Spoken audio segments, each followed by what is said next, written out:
কত লোড রয়েছে, যেমন 0%-এ কত লোড, 25%-এ কত লোড, 75%-এ কত লোড, অথবা টোটাল পয়েন্টে গিয়ে মানে হচ্ছে 100%-এ কত লোড। সো দ্যাট মিনস এটা একটা রেশিও নির্দেশ করতেছে। সো এই রেশিওটা কিন্তু হবে নিচ থেকে।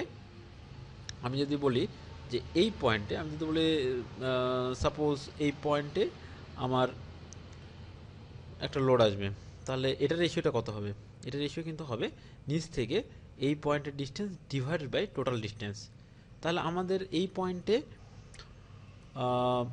তাহলে পার্সেন্টেজ বা রেশিও কত হচ্ছে এই পয়েন্টটির, দ্যাট মিনস নিচ থেকে এই পয়েন্টের distance divide by total distance. নিচ থেকে এই পয়েন্টের ডিস্টেন্স ছিল আমাদের, যেহেতু এটা অর্ধেক তার মানে 1 এবং টোটাল ডিস্টেন্স ছিল 2, তাই আমরা রেশিও ইউজ করব 0.5।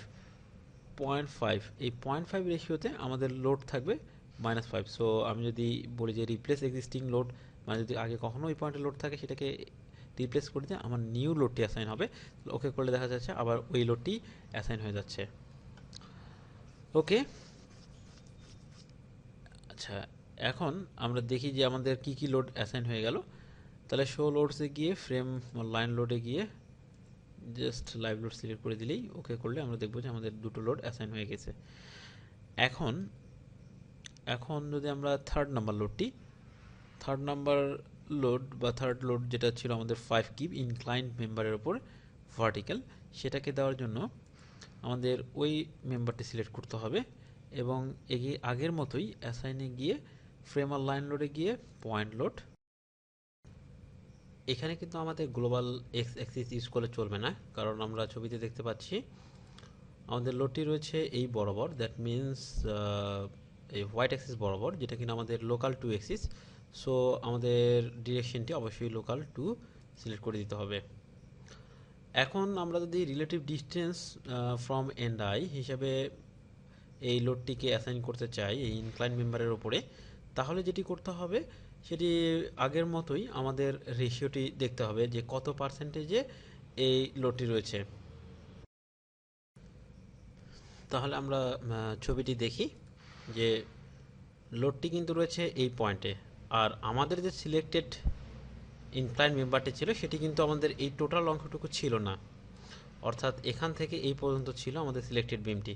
সো এই বিমটি দেখার জন্য আমরা পরবর্তী একটি ছবিতে দেখি যে সিলেক্টেড বিমটি ছিল আমাদের এখান থেকে এতটুকু।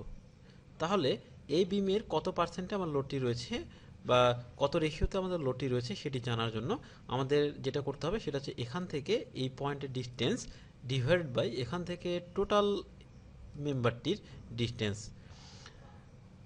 যদি করি তাহলে আমরা আমাদের কাঙ্ক্ষিত পার্সেন্টেজটি পাবো। তাহলে সেটি করার জন্য আমরা দেখতে পাচ্ছি যে এটি একটি সিমিলার ট্রায়াঙ্গেল।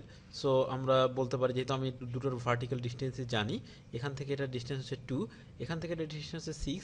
সো আমরা যদি রেশিওটি 2/6 ইউজ করি, তার মানে ইজ ইকুয়াল টু হবে এখান থেকে এতটুকু ডিভাইড বাই এখান থেকে এতটুকু। সো আমরা যে রেশিওটি সেটি 2/6 ইউজ করতে পারি।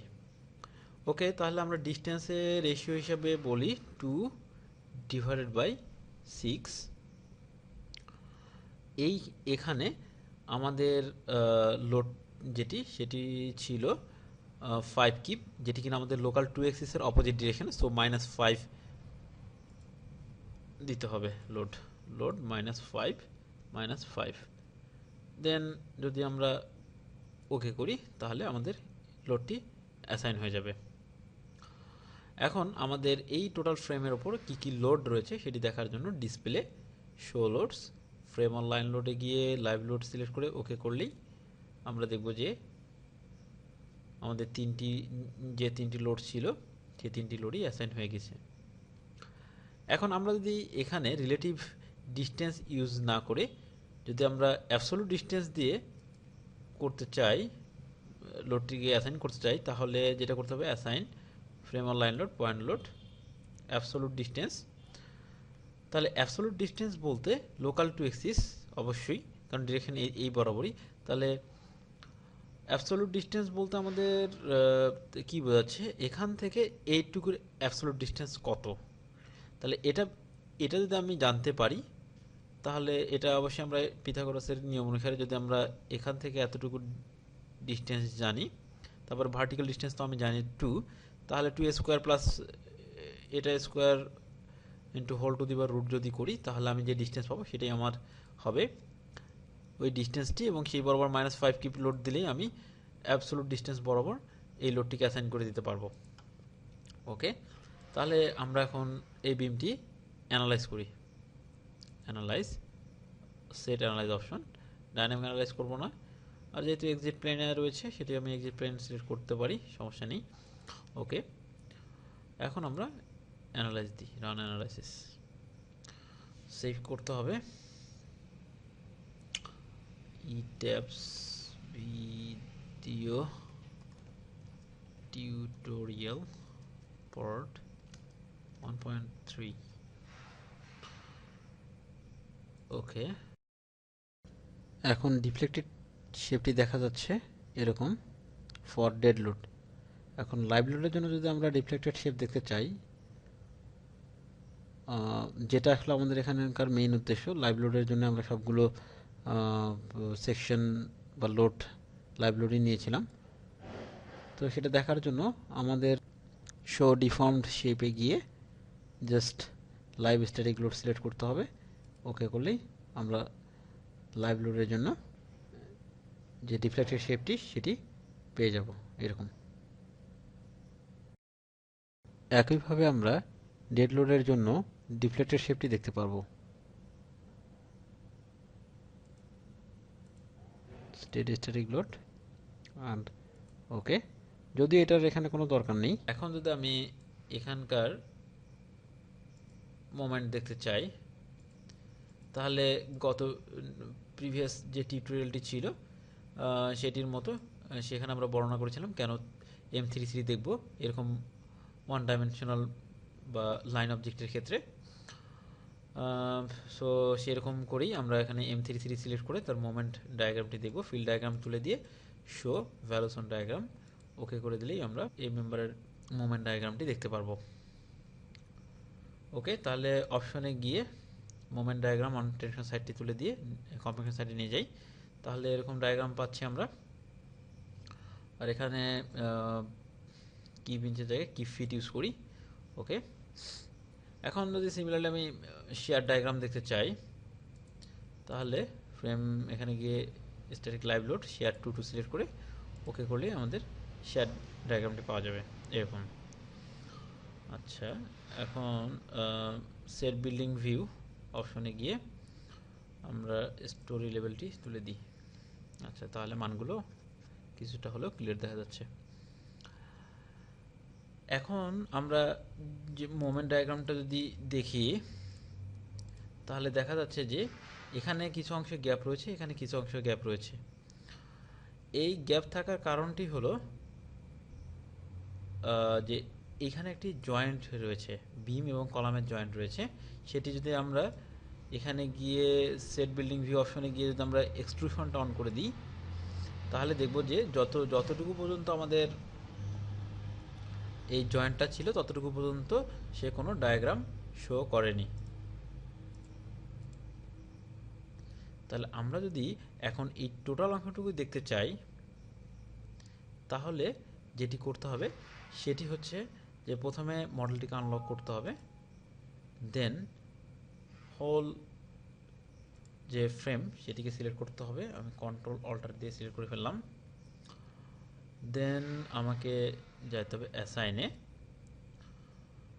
Frame or line and offset, এখানে ক্লিক করে এখানে অটোমেটিক ফ্রম কানেক্টিভিটি, এখান থেকে আমাকে যেতে হবে ডিফাইন লেন্থে। ডিফাইন লেন্থে গিয়ে যদি আমি ওকে করে দিই, তাহলে এখন যে ডায়াগ্রামটা শো করবে সেটা মানে পুরোপুরি শো করবে আর কি, কোনো গ্যাপ থাকবে না। তাহলে দেখি, অ্যানালাইজ করি আগে, রান অ্যানালাইসিস, এবং এখানে যদি আমরা মোমেন্ট ডায়াগ্রামটি দেখি, তাহলে দেখা যাবে যে পুরো অংশটি শো করেছে। আবার এখানে যদি শেয়ার ডায়াগ্রামটি দেখি, এখানেও পুরো অংশটি শো করেছে। এখন আমরা যদি এই বিমটির উপর রাইট ক্লিক করি, তাহলে এই বিমের সকল প্রপার্টিসগুলো দেখা যাবে। অর্থাৎ লোড, শেয়ার, মোমেন্ট এবং ডিফ্লেকশন। আচ্ছা, এখানে যদি আমরা স্কোয়ার ফর ভ্যালু করে বিভিন্ন জায়গার আমরা এসব ভ্যালুগুলো দেখতে পারি। এখন আমরা এই জিনিসগুলো সম্পর্কে জানবো যে কখন অ্যাবসোলুট এবং কখন রিলেটিভ বিম এন্ডস ইউজ করব। রিলেটিভ বিম এন্ডস মিনস হচ্ছে যে আমি যে বিমটি সিলেক্ট করেছিলাম জাস্ট সেই বিমের করেসপন্ড যে দুটো এন্ড রয়েছে সেই দুটো এন্ড অনুযায়ী আমাদের ডিফর্মেশনটা কেমন হচ্ছে। আর আমি যদি অ্যাবসোলুট ইউজ করি, অ্যাবসোলুট মিনস হচ্ছে যে এই যে টোটাল যে স্ট্রাকচারটা রয়েছে এই টোটাল স্ট্রাকচারের সাপেক্ষে আমাদের ডিফর্মেশনটা কেমন হচ্ছে। দ্যাট মিনস এখান থেকে ডিফর্মেশনটার পয়েন্ট এখান থেকে এরকম বেঁকে ওপরের দিকে চলে যাচ্ছিল এই পর্যন্ত। আর এখানে যে রিলেটিভ টু বি মিনিমাম অথবা রিলেটিভ টু স্টোরি মিনিমাম রয়েছে সেটি আমরা নেক্সট টিউটোরিয়ালে দেখব। ওকে, তাহলে আজকে এই পর্যন্তই। Thanks for watching.